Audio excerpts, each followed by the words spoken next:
I'm Atta, a London-based coffee startup entrepreneur. Over the past few months, I've been converting a Ford Transit van into a mobile home and coffee business with the goal of being completely independent and free to travel and earn as I go. This week, I'm confronted with heavy rain and high winds while trading on the streets of London. Learn yet again the difficulties of dealing with intense market competition and desperately attempt to repair my diesel heater in preparation for the worsening winter weather. You feel the pressure of winter coming and you're like, I need a heating system. There's no one on the high street. Imagine, if I had a family to support and, bills to rent a kitchen, if I had to rent facilities, pay for every single commodity, you would be outwardly hostile if someone is eating into your profit.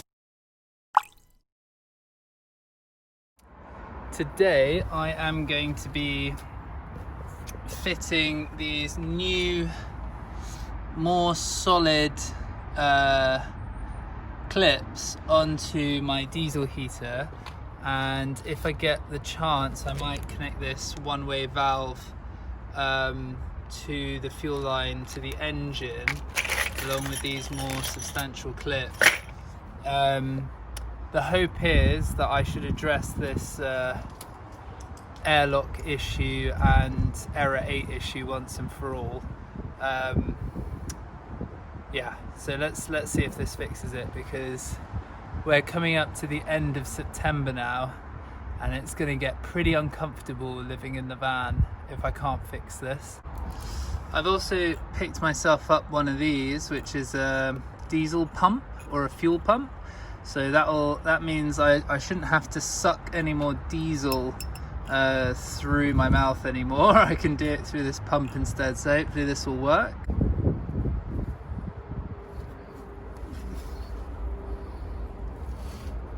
Bit of a disaster. The one-way valve that I ordered was too small, and I only found out when I cut the cable. So diesel everywhere, as you can imagine. Bit of a dangerous situation.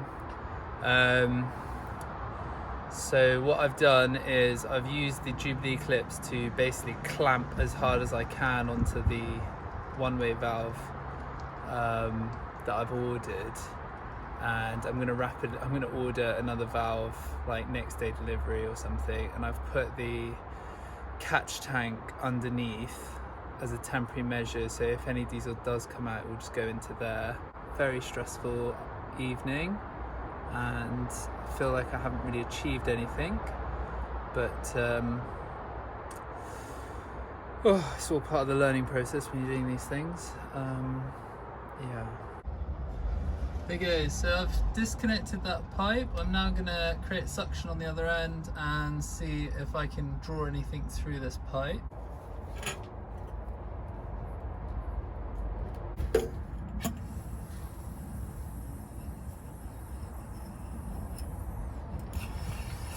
Nothing, no fuel is coming through at the moment.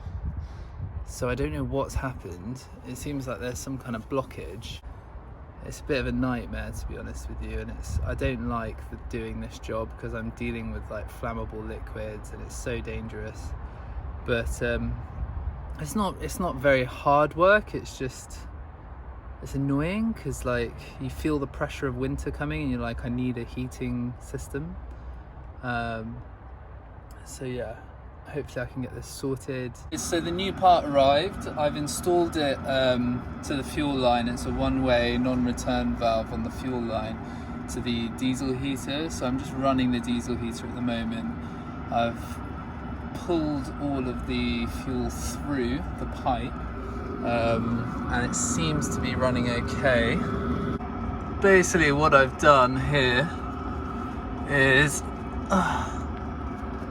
I've fitted this non-return valve on the fuel line going up to the engine, and that should stop the diesel heater sucking any fuel from this direction and only allow it to suck fuel from the tank. And then likewise, when the engine's running, it won't allow any fuel to be sucked from the diesel heater. So that should fix the problems with the airlocks. I also noticed that the clip here was quite loose and the screw was a bit broken. So I replaced that, and hopefully that should solve any air leak issues. So we'll see how it runs over the next couple of days, and hopefully that should resolve this nightmare. But yeah, hopefully that'll all be good. So back in the van, the temperature in the van is 16.5 degrees. It is quite nippy. The heater's on and it's been running for about 5 minutes without issue. I'm going to crank it up to the maximum setting and see if it can handle it in terms of fuel rate, and hopefully I won't get any error 8s. I've been here before quite a few times where it's worked and then like a day later it's decided not to work again, but we're here again. It's working. It's at maximum heat output. It's been about 5 or 6 minutes and we're already up to like 18 degrees. So I'm happy with the way it's performing. It's pumping out lots of hot air. I just hope, fingers crossed, no more error 8s. Hopefully that will have finally permanently solved the fuel supply issue, and hopefully I'll have a nice comfortable winter. I'm just in the coffee aisle of my local supermarket, just having a look at the different brands of coffee, just researching the different types of packaging that they use for Nespresso pods, for the instant coffee and for the whole beans, and hopefully I should be able to get some inspiration for my own coffee line and see how I'm going to package my coffee going forward.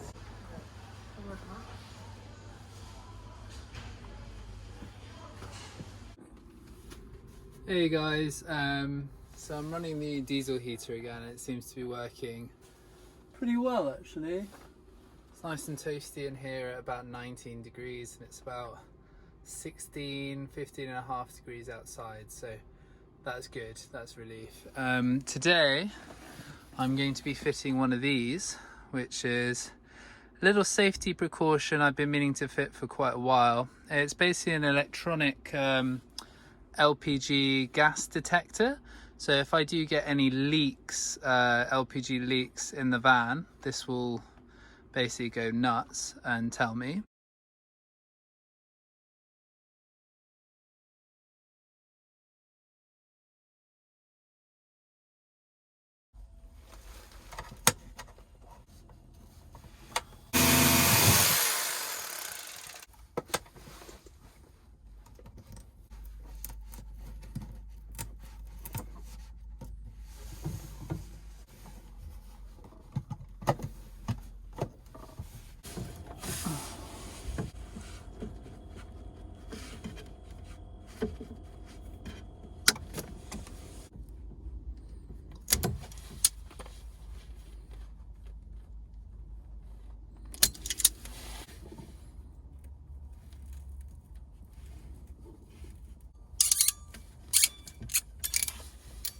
Okay, so let's turn this back on.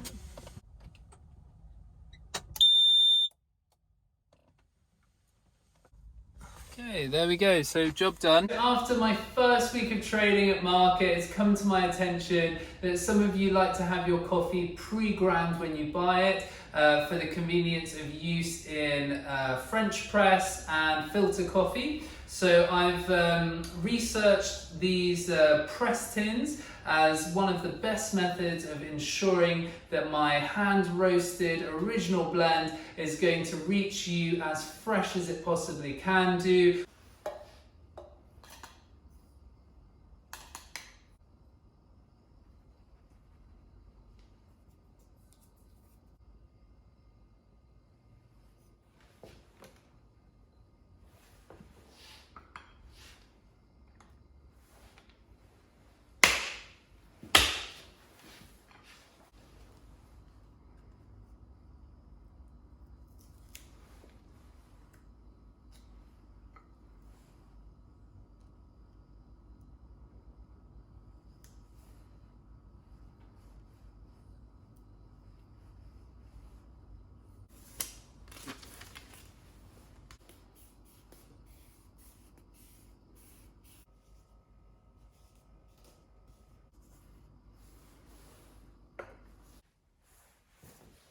there we go. Another tin of bean extracts, ground coffee for your cafetiere and filter. Sealed for freshness. Perfect. Hey guys, so it's Friday. I've set up, oh my goodness, what a trial it's been this morning. It's raining, it's my first day setting up in the rain. My ramps that I basically leveled the van with kept sliding all over the place. So it took me like half an hour just to get the van level.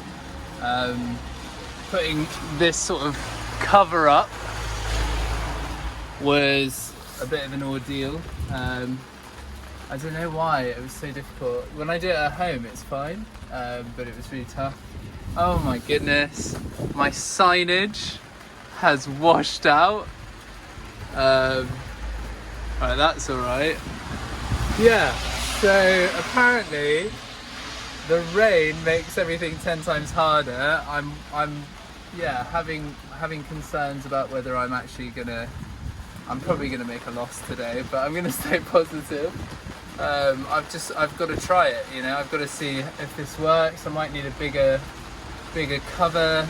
Yeah, we'll see. So I'll keep you posted and I'll let you know how today goes. All I can do is be hopeful, but my goodness, the rain, it makes such a difference. Look at that. Jeez, there's no one on the high street, literally no one. So yeah, should be an interesting day. I'm testing the system out to see if I can run it off batteries for the whole day, because the place I'm going to, okay, they have no hookup power, so I've got to test the system to see if I can survive without a generator.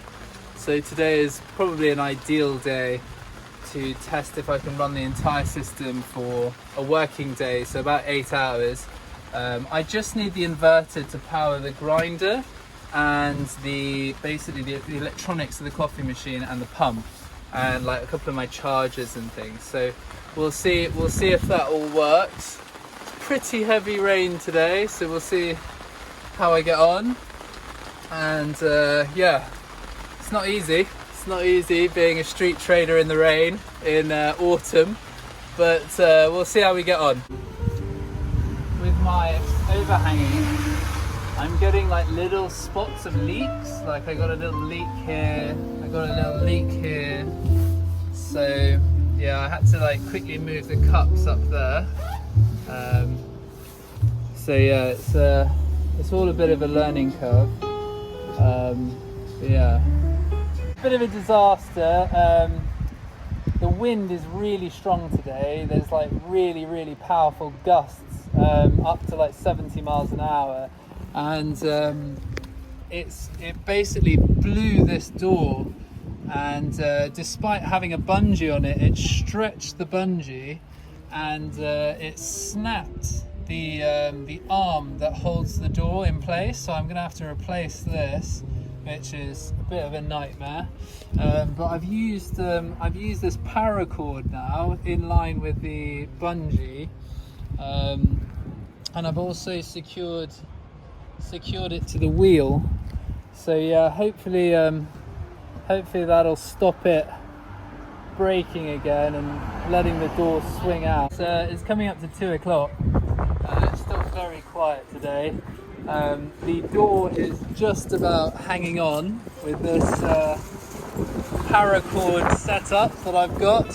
You can see the wind is really kicking in, and I mean, the only thing I can describe, it's a bit like, I mean, to be fair, I've worked on a cruise ship, but I've never actually, you know, sailed and manned a boat before myself. But I'm having to learn how to do some rope tying, because I'm going to have to work on my knots, because these ropes need to be very strong to hold that door. It works like a sail in this wind, and my biggest fear is that those ropes are going to give way and that door is going to fly open and it will just get taken out by a lorry or something. So that's my biggest risk at the moment. So I'm monitoring it constantly, and I've got my eye on it.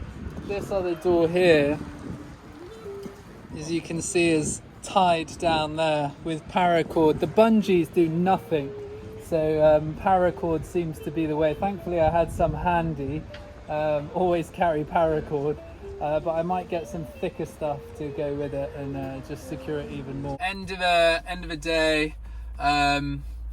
It was a really stressful start to the day, if I'm honest. You know, the weather, it was my first day trading in the rain. And I've like put up the rain cover before when I've been working in the van, but when you're starting the day and you're trading, and it was like heavy rain, you know, there was rain getting in through the sides, rain like basically destroyed half of my signage, so I had to like redo that. So lots of things to learn from. I had to I've got to buy some like hairspray because I think that protects the chalk, and I've got to think up a better way to cover the rear of the van, because that little rain cover, it's good like in a fix, but it's not perfect. Like I noticed there were little leaks, and yeah, it was just a bit annoying. But yeah, one thing I would say, if you're doing this, if you're going out and you're trading and your morning is terrible and you start having doubts, because, you know, we will have overheads. Like I had overheads today and I started freaking out. I was like, oh my gosh, you know, it got to like 10, 11, I'd made no sales. Nobody was on the high street. I was, you know, I felt the sweat under my collar. I was like, I've paid so much money to be here. I started freaking out because the market, you know, the market rent collectors come, and I was thinking, oh, you know, what if I just go home because I'm not going to make any money today. And today actually turned out to be a really good day. So one thing I would always advise is, even if you are having the worst morning, no sales like until midday, just finish the day, because you do not know how that day is going to go until you close. You know, there were so many times today that I just wanted to throw in the towel. I thought, no, it's not going to work today. There were so many negative thoughts running through my head, like from the media, about this new lockdown and all this stuff. Ultimately, I stuck it out, and today was a great day. So, you know, don't believe your own negativity. Just plow through it and see what the reality of that market on that day is going to be.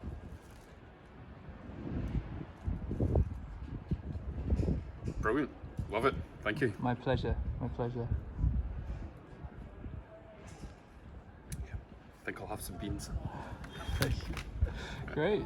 Have a lovely day, Craig. All right, man. Thank Take care. you. It was all going pretty well. It's Saturday at Hoxton Market, but the weather's starting to turn slightly. We're starting to get these 30-mile-an-hour gusts of wind, and little bits of rain, and the rain is just wreaking havoc with my signage. This one seems to always come out okay, but yeah, I've tied down the doors with some paracord just to help sort of steady them, and here as well. But other than that, it seems to be okay. It's just the weather is just, I don't know, I need to come up with a better plan. I've got an idea of what I'm going to do for a rain cover, but for now this is the best I've got. These clips that go around here, they're all right, but I do end up with little leaks. So yeah, I've got to sort of suss out a better way of securing it. I'm thinking I might get some really strong magnets and just like clamp the end of the thing to the roof. But yeah, I'm not sure yet. I'm gonna have a real think this week, because heading into proper autumn, winter, if I can't sort out a rain cover, it's just gonna be miserable every time it rains. It's coming near the end of the day. It's coming up to about 4 o'clock. The market closes at 5, but most of the people are packing down at the moment. It's just the weather. It's really it's interesting, even though it's a Saturday and it's supposed to be quite busy. Last Saturday was completely different. It was really sunny, it was really bright, warm. Today the weather has been really cold, it's been windy, intermittent rain, and it massively affects footfall. So I'm pushing really hard at the moment. I'm making sure that I'm speaking to everybody that walks past. You just got to do your best in this situation, and hopefully tomorrow at Chatsworth will be a little better. But I'm still not at a loss, but it's still, I've got to push a bit harder to really justify coming out today and putting all the effort in. I'm at Chatsworth Market, and this week something quite ironic has happened. So I've turned up and there's another coffee van who's right behind me. So true to my word, I don't mind. I don't mind because I believe in my product and I believe that there's plenty of room on this street for everyone. Obviously, it makes me a little bit nervous and a little bit, in terms of sales and how it's going to affect my sales. But ultimately, I was very friendly. I was very welcoming. It's their first day on the market. I could have been like that guy was to me the other day, and I rose above it. I rose above my own sort of insecurities of the competition. So that's another Sunday here at Chatsworth Market. Had a wonderful day. There's so many coffee lovers around here. A little bit nervous at the start of the day because obviously there was 2 coffee vans parked right next to each other, so it was intense competition. I'm starting to find that's the norm in London, but absolutely fine. Compared to last Sunday, there was a slight reduction in sales, but nothing I wouldn't have expected due to the weather. It was a pretty rough day today. We had 30-mile-an-hour gusts. So all in all, it just shows that if you have a unique product and a unique blend, it doesn't matter if the whole street is lined with coffee vans and coffee shops. I mean, it just doesn't bother me. They were lovely chaps. They have their own style of coffee. We got on fine. So yeah, don't let competition bother you. It's just a natural part of putting yourself out there. You just have to believe in yourself and your product, and you'll do absolutely fine. I'm just sort of reflecting on the day. I was trying to be really positive about the situation today, and ultimately it's a funny one. Like, I'm so glad it happened because it definitely gave me some perspective on last week. Ultimately competition is a good thing, but I think businesses do need breathing room. And from what I understand, these coffee traders, they actually pitched incorrectly for their position on the market. They basically said that they were selling a certain product, and they didn't disclose that they sold coffee as well with that product. So I think that's a really important thing. When you're applying for your license to trade, it's so important that you accurately describe your business, because there was a mix-up in the end and we ended up getting placed right next to each other. I spoke to a few other traders on the market, and there was a sort of consensus that it wasn't right for 2 coffee traders to be placed right next to each other. And actually, if those coffee traders had described their business correctly, they wouldn't have been put right next to me. So, this sort of nagging feeling that I'm having seems somewhat justified. From what I understand, it's not going to happen again. They're going to be moved to a different part of the market. Thankfully, it didn't affect my business too badly. They may have been responsible for a slight dip in sales. It may have been the weather, I'm not sure. I still don't think it's justified to be outwardly hostile to competition. but then I am slightly more sympathetic to it like now, because I'm sort of thinking about different strategies of dealing with it, because ultimately, if you're placed in that position and it's your livelihood, and right now it's just me, it's my company. Imagine, if I had a family to support and, bills, and, I have my overheads, but they're quite small because I get to live in my van. I get support from my family. Like, my dad helps me with things like water, and, I can use the kitchen. Imagine if I had to rent a kitchen, if I had to rent facilities, pay for every single commodity. You would be outwardly hostile if someone is eating into your profits. So I'm glad for today, because it helps me empathize more with the coffee shop owner from last week. And I have to say that since I moved, he's actually been really nice, and he came out and we spoke, and we spoke about his history in coffee. So although I don't agree with the initial manner in which he spoke to me, and I feel like he could have handled himself better, I'm so glad for today's experiences, because it allowed me it was a real test for me and my character. I treated those coffee traders the way I wanted to be treated by that other guy, but at the same time, I sort of wonder, like, imagine if that was a continuous thing, if that was every week that they'd be right next to me, how it would have made me feel in the long run, and how it would have affected my sort of, civil decorum, as it were. I do empathize. If there's any sort of business owners that are watching this, that have advice for how to deal with competition, especially when it's thrust upon you and you're right, like, opposite or next to someone selling the exact same thing that you're selling, I would totally appreciate your advice. Please comment below. Do you feel like it was the right thing for me to do, to be civil with these guys? What would you have done if you were in that situation? Would you have done what the coffee trader from last week did to me? Ultimately, it got me to move and to feel bad, even though I wasn't, I described my product really accurately. I said I was a coffee trader.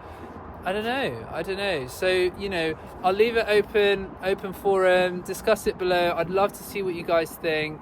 Hopefully I did the right thing. I mean, the chap who owns that coffee business gave me his card. We were on good terms. It was all good.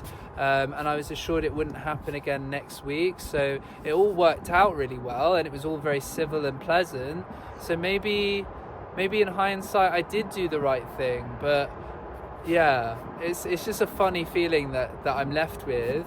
So yeah, I just thought I'd share my experience, and yeah, hopefully it helps give you an idea, an insight into the sort of unusual kind of experiences that you get when you start trading at markets.